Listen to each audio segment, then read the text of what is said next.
Welcome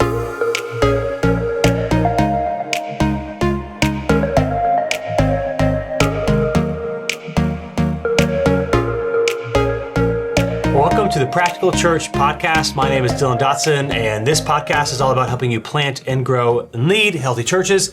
As always, it's brought to you in partnership with Mission Support, and I just want to let you know that now through the end of the year, Mission Support is offering 15% off of their recurring services if you join the Mission Support team now before the end of 2024. So that's 15% of the services that you sign up for forever. So it's not just like a few months deal. So man, if you're interested in some of these things like bookkeeping, payroll, SEO, web services, creative design, oftentimes the best way to implement these things is at the beginning of the year.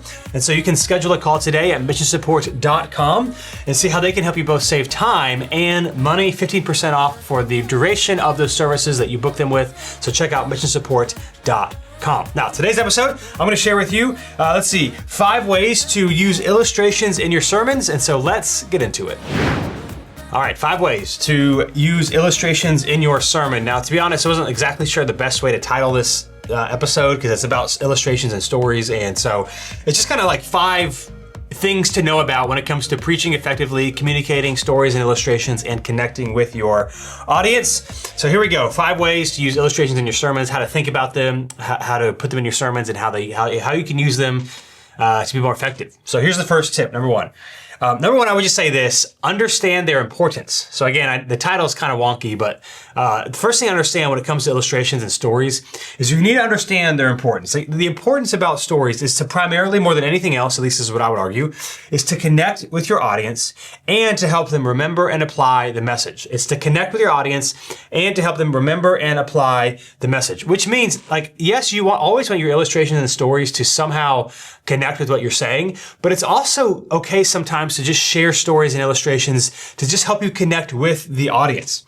Because here's the thing, listen, nobody is going to listen for you, you're not going to have anyone's attention for your entire sermon. Like if you're just up there reading a manuscript, kind of reading this document and like teaching the Bible and explaining it, people are going to get, people just like drift off, whether they're uninterested, something pops into their mind. And so one of the things that I like to say is like, to never use stories and illustrations is to assume that people are going to be listening to you the entire time and not need invitations to come back in. So part of the thing about this helpful about stories and illustrations is it brings people back in if they've disconnected. Like if they've wandered off and stopped listening, when you start telling a story, people always reconnect because their interest is piqued and they want to know what's going on. So it's a way to draw people back in. Stories and illustrations also illustrate a point in a tangible way. So if you've got like something you're trying to explain or a point you're trying to make, if you can use a story, it will help make it more real to them. So that's really helpful.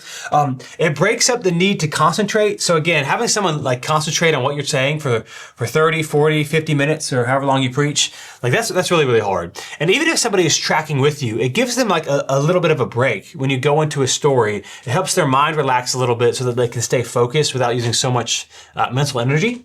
And so it allows you to give breaks when needed. They also humanize you. So here's one of the other things that's really important. Like, I think it's easy to forget that, yeah, the people that have been going to your church for a while, like they know you, they probably like you to some degree, they know your stories, and they've connected with you on a human level. You probably met with them, talked with them outside of a Sunday, from just preaching from stage. But new guests at your church, like that's not the case. They don't know you and they need a reason to listen.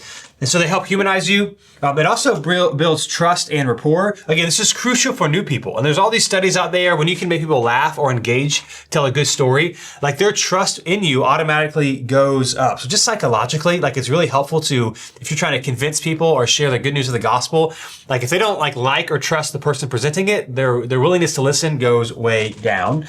It's why, by the way, I always, if possible, start my sermon with a story or illustration of some kind. Always. Now, I've mentioned other times in previous episodes how like there's no great place for announcements in a church service, but the worst time is right before the sermon. It is the absolute worst time. It is the only time that you actually have everybody's attention. And if you bore people, man, you're going to lose them from the beginning. The other thing about this is like, again, it builds trust, rapport. It can like lower the barriers down a little bit. And so starting with a story is interesting. It gives people a reason to keep listening to you. Now, it doesn't always work. In fact, as I'm sharing, as we're recording this, this past Sunday at New City, I didn't start with a story, partially because the sermon was a little bit longer. But I would say like, over 90% of the time, I start with some sort of story and illustration. Of course, it goes into the sermon, it leans into the sermon, but it's not just to illustrate what we're going to talk about, which is part of it. It's also just to connect with people and to loosen them up a bit, and to maybe get them to laugh if there's something funny in there, or just to get to connect with people in a real way. And so I just would beg you, part of the stories and illustrations, yes, it is to illustrate your sermon and your points, absolutely. But it's also just to connect with people and give people a reason to keep listening. It's why I'm a big proponent of starting off your sermon with some sort of story or illustration. It does not have to be long, but it has to be a way to connect with people. Because again, especially if people are newer to your church, you've got to give them a reason to keep listening. Again, if they've been coming for a while, they know you, they trust you, like they're going to be already engaged. But for those that are inviting their friends, someone who shows up for whatever reason at your church for the first time, man, the beginning is the only time you have everybody's attention. And it's just really helpful if you can get everybody dialed in and on the same page. And so I would just say, they are more important than I think most people realize, especially in the church world, to really connect with your audience, to explain to them what you want them to say, to know, to open up the scriptures, talk about Jesus. They got to trust you, they got to like you, and they got to know you in some bit. And so I just think there is an underemphasis in stories. Of course, you don't want to give 30 or 35 minutes of your sermon talking about stories and illustrations, but nobody does that anyway. And so I think for most preachers, the problem is not too much story or illustration. The problem is far too few. So understand their importance. If you want to use them well in your sermon, you got to have them. Okay. Now, here's the second thing I want to say. Number 2, I want to share with you the types of stories ranked. In other words, the most effective types of stories and illustrations and the least effective types of stories and illustrations. Okay. So here's the best type of story you can share. It is a personal story, something that actually happened to you. And it has to be a story where you are not the hero. So it can't be hey, I did this awesome thing, or I'm amazing, or look how I overcame this obstacle. That, nobody wants to hear that. If you can share a personal story of something you experienced or went through, even if it's neutral, it's not necessarily good or bad, but it's just something you experienced. And even bonus points if it's self-deprecating in some way. Now, again, you got to be careful, especially if you don't preach regularly. I've mentioned this in a previous episode. If you don't preach regularly and you're very self-deprecating in your sermons, then the people who don't know you very well are going to be thinking, well, are they an idiot? Are they dumb? Do they make a lot of bad decisions? This is, I think, more helpful if you preach regularly. I preach most weeks at New City Church. And so I can share stories where I made a dumb decision, or I did something dumb, or I make fun of myself, because people know me, they trust me, they don't actually think I'm an idiot. But if you don't preach very often, just be careful of painting yourself as someone who doesn't know anything. So that's the caveat. But personal stories of things you have experienced, and it's especially if you're not the hero. Those are the absolute best types of stories. People will connect with you best. You'll know them the best. And so I just want to say that personal stories are the best. When you're illustrating a point, opening a sermon, let's say you're going to talk about generosity. Man, here's a time I wasn't generous. You're going to talk about forgiveness. Here's a time where somebody forgave me. And they don't have to be heavy illustrations either. But just anytime you're giving a point that you can share a personal story, it doesn't have to necessarily be long or big, that can be really helpful. So I'll give you a brief example. This past Sunday, we were in Acts chapter 5, verse 12 through 42. Peter, or not just Peter and John, some of the apostles are arrested. They are arrested for teaching about Jesus. It's the second time that they're arrested. And after they are arrested, an angel comes in the middle of the night and rescues them out of jail. The next morning, they go back to the same part in the temple in Jerusalem and start preaching where they were just arrested. And regardless of how they felt about it, they trusted the Lord, and they did what was scary perhaps, go back exactly where you just were arrested to go continue to preach Jesus. And so I shared this story. I'm not going to get into it here. About a time I went camping recently, I had to go to the bathroom in the middle of the night. And then I kind of saw some lights in the woods, and I thought I'm going to die, whatever. And basically hey, I was afraid, but I was my campsite is over here. So I've got to walk back to the campsite, whatever happens. Now, the point there was obviously I'm not the disciples. What they were facing was a lot more difficult, but I was just trying to illustrate hey, this is uncomfortable. It's easy to read in a text, hey, the angel said, go back to where you were just arrested. But in real life, that's kind of scary. So all to say, personal stories are the best, especially when you're not the hero. Nobody wants to hear about how awesome you are. So that's number 1. The second type of story, the second best option, is a story or illustration that isn't personal to you. And what I mean by that is it could be from a movie. It could be a story that you read or heard. It could be like made up. That makes sense. It doesn't have to be true. Obviously, you don't want to like present something as true if it's not true. But a story that illustrates something or an illustration that isn't personal to you, but you can give like an analogy from like a movie or a TV show. Although I would say that's harder and harder because, you know, as the more shows and movies come out, like the less, you know, like I feel like The Office, for example, was one of the last shows that like a lot of people watch, but now there's so many options that less and less people watch them. It could be like a story you read online, you know, a funny story or whatever. But like stories that aren't personal to you, that you can just share. Movie, illustration, you know, something you read online, it could be made up, whatever. People know it's kind of made up, but just like any type of like story that helps illustrate the point. That's the second one. And then the third one is this: a story a friend or a person shared with you. And here's what I mean. Like if I were to preach and be like, hey, I've got a friend named Chris, or hey, one of my friends told me about a time that they did X, Y, and Z. I have just found that those land pretty flat because it just feels very depersonalized. Like it feels very far removed. And so again, I just like the best type of story is a personal story you have experienced. The second best type of story is a story illustration that could be true or false or whatever, but it's like, it's not personal to you, but it's like something that you've read and that's happened, or an illustration from a book or something like that. The worst type, and I actually don't use these anymore, is if somebody tells you a time, like let's say you need an illustration about a time that you made a really bad decision. And you have a friend that tells you like a funny story of a dumb decision that they made. I've just found that sharing a story from someone else's life that I wasn't a part of, they don't work very well. And so I would not recommend those. I keep them either a story that I've experienced or a kind of a story that I've read online or a made up story. The idea here keeps coming back to me as nursery rhyme. So I'm not, to try to explain what I'm saying, I'm not saying share a nursery rhyme, but like nursery rhymes, for example, are not real. They're kind of made up. They've got a moral to the story and like they're helpful. So stories like that are really helpful. In fact, one of the things that I do, just as a side note, make sure I don't have it coming up here. Yeah, is I actually have on my iPhone, I have notes, and you get on my computer as well. Like if I hear a story from an illustration or a story from a sermon that I hear or whatever, I will put it in my notes. So I always like rank. I have them out in there. Now, obviously, if I hear a pastor share a personal story from their life, that's not going to be helpful because it didn't happen to me. But if they share, you know, just a random anecdotal story about something that was engaging or funny, I actually keep them so it's easier to find. So I would recommend that. Like if there's a way, you know, Evernote and iNotes, Google Docs, whatever, to capture stories so that, you know, when you're writing your sermons, it's easier to kind of have like a bank to pull from. I also would say this when it comes to stories. I try to give stories at least a year between use, but you can absolutely reuse stories and illustrations. Absolutely, you can. I try to wait at least a year because, again, most people aren't going to remember. People don't go to church every single Sunday. So the amount of people that are going to be at church like this Sunday that you're going to use a story that were also there a year ago and remember it are quite small. And when you give it that much of a gap, people might kind of somewhat remember the story, but they don't really remember like how it ends. And so I would just encourage you can reuse stories and illustration, personal stories or otherwise. Just make sure you give some time in between use. But anyway, I use iNotes or I don't know, Apple Notes, whatever they call it, to have like a story bank when I hear things that are interesting or funny, that sort of thing. So that's again, the type of stories ranked. Personal stories are the best. A story illustration that isn't personal to you that you found online, read in a book, you know, whatever. And then the third, and I think I would try to avoid, are stories that someone else told you about their own lives. I've just found that those don't land very well. Okay. Number 3, let me share with you when to use them. And then to use them. Now, of course, there is no hard and fast rule. This is just what I have found has worked for me. So take it and tweak it as you would like. My goal typically for a sermon is a story for the intro and then at least 2 other stories somewhere else in the sermon. Now, of course, this matters. You have to adjust based on the pace, the content, the fit. The type of sermon can dictate the need for more stories or illustrations or less. If it's kind of like a heavy sermon, or you're hitting some difficult, tough topics, like it's okay to let people breathe.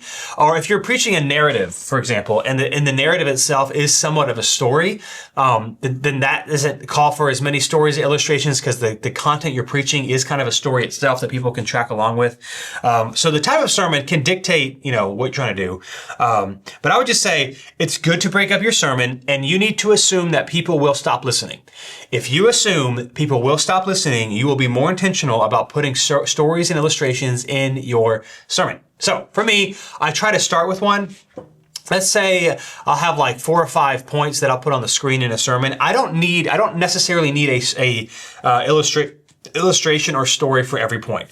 But for at least 2 of them, I try to put one in there. More than anything else, to just break it up. Now, of course, if there's like a one-off thing here or that, I'll kind of throw those as well as I can, if I can. Like small anecdotal stories, I'll put those in there. But I try to have at least like, I guess that would be 3 totals, kind of like generally speaking, my goal, including the intro, which a story would probably take at least 30 seconds to 2 minutes to share.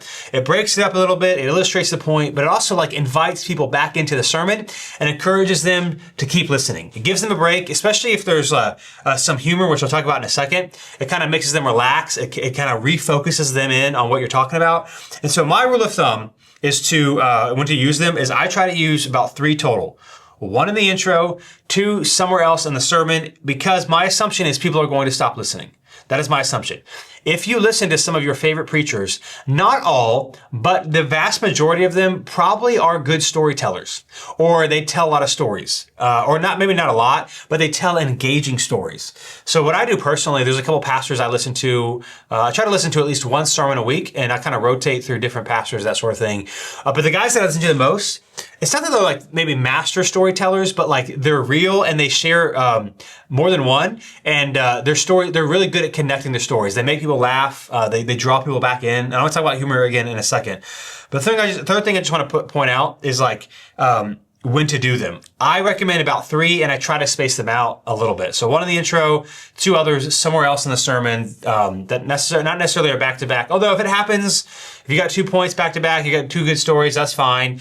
But I just say like it will give your sermon more mileage if you break it up a little bit, and it'll encourage people to keep listening. So when to do them, I recommend about 3. Now again, that varies based on how long you preach. I preach about 35-ish minutes. If I were to preach 45 minutes, maybe I'd try to throw another one in there. And so that's kind of my rule of thumb. There's no exactly hard rule, but I would plan like going to the sermon, I need to have like at least 3. And you might have more, you might have less. If you have 0, I do think you're gonna have a hard time keeping people engaged. And so that's what I do. Again, 1 in the beginning and then 2 somewhere else in the sermon is generally speaking what I aim for. Now, number 4, I just want to like say this when it comes to using sermons and illustrations, because here's what I hear a lot and what you might be thinking when you listen to this episode. Humor and storytelling is a skill. It is not a talent. Humor and storytelling is a skill, which means it can be learned. It is not primarily a talent. Yes, some people are more natural storytellers than others. Yeah, sure. But you can grow in it. And I think one of the limiting factors for a lot of preachers is they just say things like, well, I'm not any good at it. Can I actually point this out to you? I want to use comedians as an example. Did you know like a lot of comedians aren't actually that funny when you're hanging out with them one-on-one? My eyes were really opened up to this. Probably about 5 or 6 years ago, I read a book called Do You Talk Funny by David Nihil. I'm not sure how to pronounce his last name, but if you Google it, you'll find it. He's a comedian. Do You Talk Funny? And the book is How to Be More Humorous in Your Presentations, even if you're not a comedian.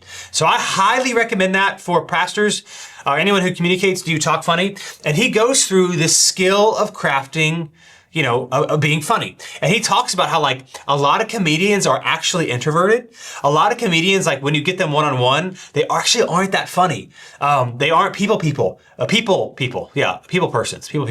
But they've crafted a skill. Now, when I say that, you might have some resistance because some of the most well-known popular names might come across as very charismatic. But that's not like the majority of the comedian world. From a comedian, he said that's not the case. People have just gotten better and more skillfuler, that's not a word, at storytelling and humor. So like just if you want a practical guide of how to be more funny, Do You Talk Funny by David Nihil is really, really good. Now, I point this out because again, we're not comedians. We're not putting on a show. I get that. But if you want to persuade and communicate a message effectively, and of course, we have the most important message in the world that we should persuade people towards, we should build our skill and increase our skill in communicating. And one of the best ways to do that is with humor and storytelling. It's one of the best ways to do that. So I would maybe listen to some TED Talks, but I would like read some books. I think Do You Talk Funny is really helpful, not just to be funnier because absolutely everyone can be funnier, but he really breaks down like this is something that you can actually do with and give some like practical ways to actually do it. Okay. Again, I also want to say like when you listen to your favorite stand-up comedians, they also like practice their stuff a lot. A lot, a lot, a lot. It's not spontaneous. So they might have a spontaneous quip here or there, but their jokes are worked on, they're whittled down, they've taken things out, they've tried and experimented to like to tell their jokes the best way possible. So even if you want to like say, well, no, I think they are more naturally funny, they don't just get on stage and wing it. They work on it and they develop the skill. So I just want to say, listen, you can be funnier and you can tell better stories. You absolutely can. It's just a matter of whether or not you're willing to put in the time. Again, you want to communicate the gospel, preach God's word. You want it to penetrate hearts. And we do that by communicating effectively. Again, it's not about being a performer, certainly. But it is about reaching people with Jesus in a way that they can understand and transforms their hearts. And we do that by preaching better sermons. And so I just want to say, humor and storytelling is a skill. You can get better at it. So I would encourage you to not assume that you can't. And then lastly, number 5, do not read personal stories, okay? Do not read personal stories.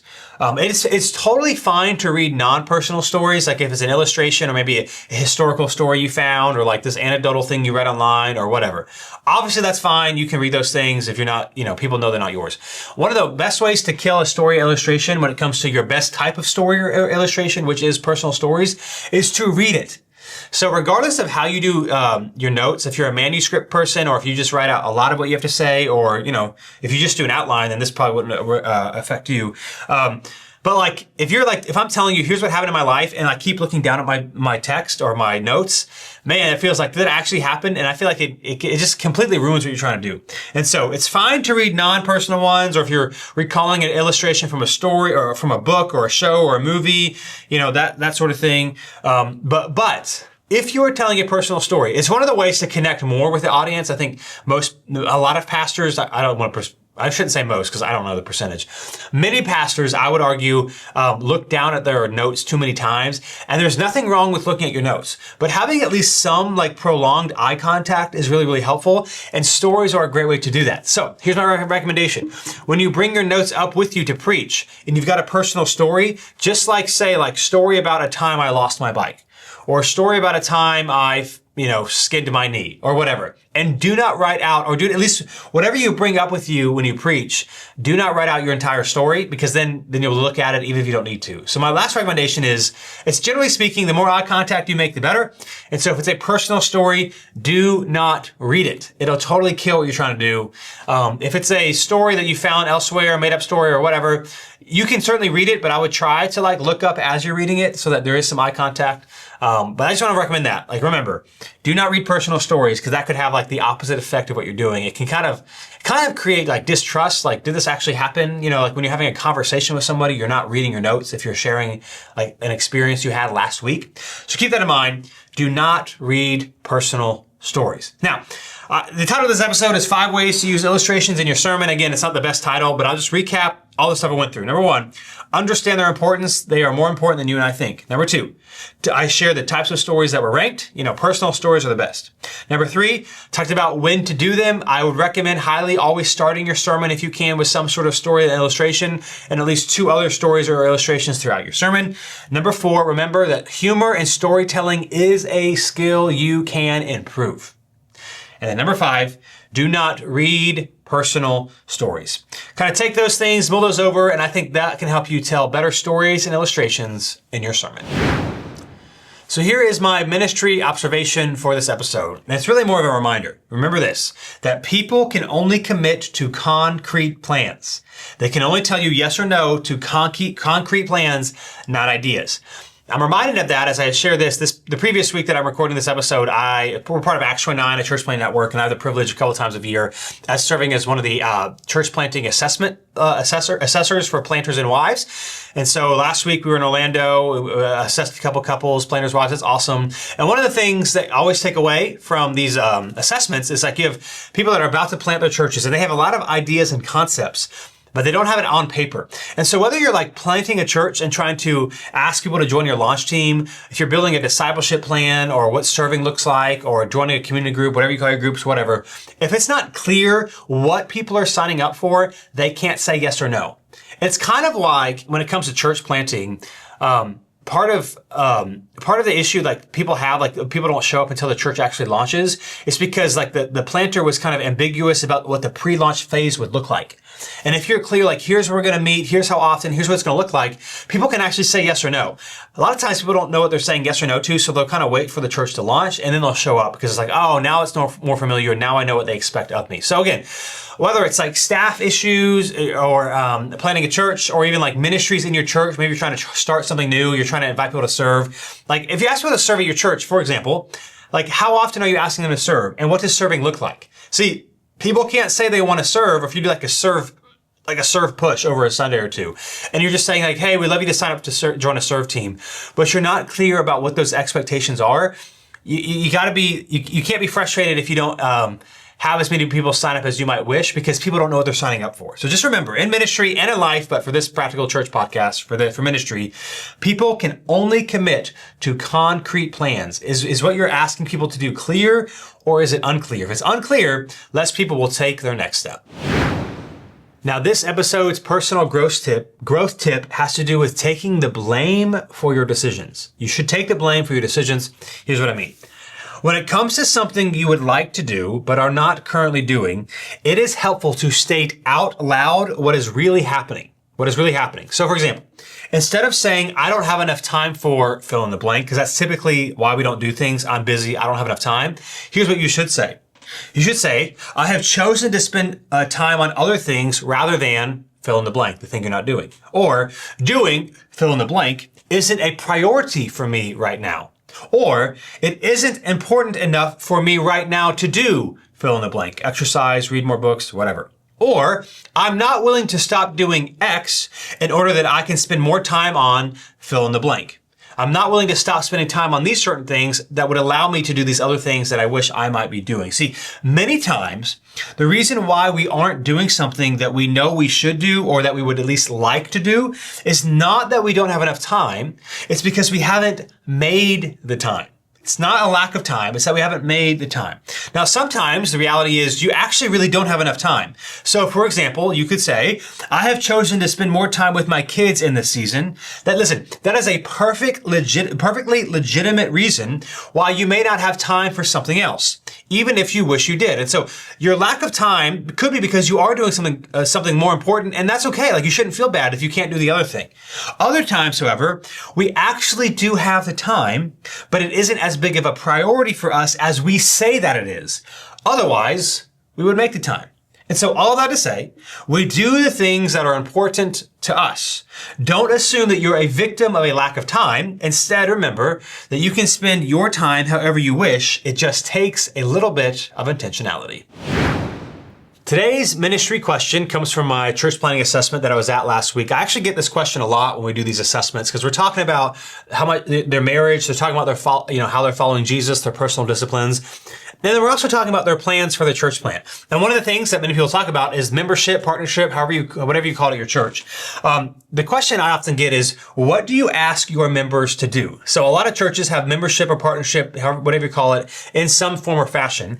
And my encouragement is, if you're having somebody join your church, you should have clear expectations of what that means. It's not that the way your church does church is the best, but hey, here's how we are following Jesus as a local community. And so if you want to join our congregation, our church, here are our expectations. And so I would say there should be certain behaviors you ask of your members, okay? So what do you ask your members to do? Now, most churches have some form of what I'm about to share with you. I would recommend this to your church as well. At New City, we ask our members, follow Jesus and be baptized. We ask our members, our partners, to serve, and we explain exactly what that means for us at New City. It's twice a month, essentially, is what we ask, depending on your department.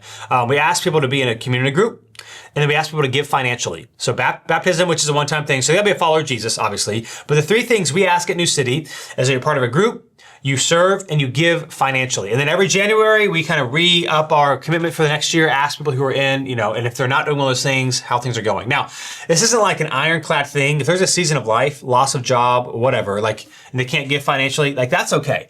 But we want to say, hey, if this is your church family, here's what it means, what it looks like, at least at New City Church, to be a part of what we're doing. And so I would just encourage you, hey, Do you have clear expectations for your members, and what are you asking them to do? It is perfectly okay to say, here are our expectations for our members or our partners at this church. In fact, if you don't have them, it goes back to what I said earlier about my observation about not having concrete plans. Don't be surprised if people aren't joining or they're confused about what it means to be a part of your church. So when it comes to church membership, ask your partners to do something that you can actually track. If everything is kind of like ambiguous, then you don't actually know if people are doing things, and you can't track everything. Like, we want our partners to make the Sunday gathering a priority. We want them to be like living out faithfully their faith in their workplaces and in their lives. Now, we can't track how they're doing that, and we don't take individual attendance. I mean, we track attendance, but we don't like, everybody's name, like sign when you show up. So we don't necessarily know if everybody, how often. We have general ideas, but like I can't tell you how many times X person came to church this year, for example. And so you should have some trackable measures that are aligned with behaviors you want to see, whatever it looks like. At New City, as a side note, because we ask our partners to be part of groups, we also reimburse for childcare, because we don't want to ask our people to do something that they have kids and then they have to then go and pay for it. So it's always been in our budget since the beginning, so that's been helpful. But I would just encourage you, hey, have specific things, not like 20 things, but maybe 3 or 4 that you're asking your members to do. Now, there can be extra things that people do, certainly, that's great. But there should be some concrete plans that we ask everybody to do so that those who are partners or members at this church, they know exactly what we are asking them and what it looks like. So thanks again for joining me today on the Practical Church Podcast. Again, my name is Dylan Dotson. If you want more from me, you can go to dylandotson.com. You can subscribe to my newsletter, other things that I have there. And as always, this show is brought to you in partnership with Mission Support. They've got tons of services, a lot of behind the scenes things that can be a drag when it comes to ministry. And again, now to the end of the year, they are offering 15% off of their recurring services for as long as you do those services. So your bookkeeping, payroll, SEO, websites, their creative designs, various things that they're doing as you prepare for your next year of ministry. If you're listening to this in real time, missionsupport.com, get a big discount and be prepared for a lot of awesome things to come next year. And thanks for joining me on the podcast this week. I'll be back in 2 weeks.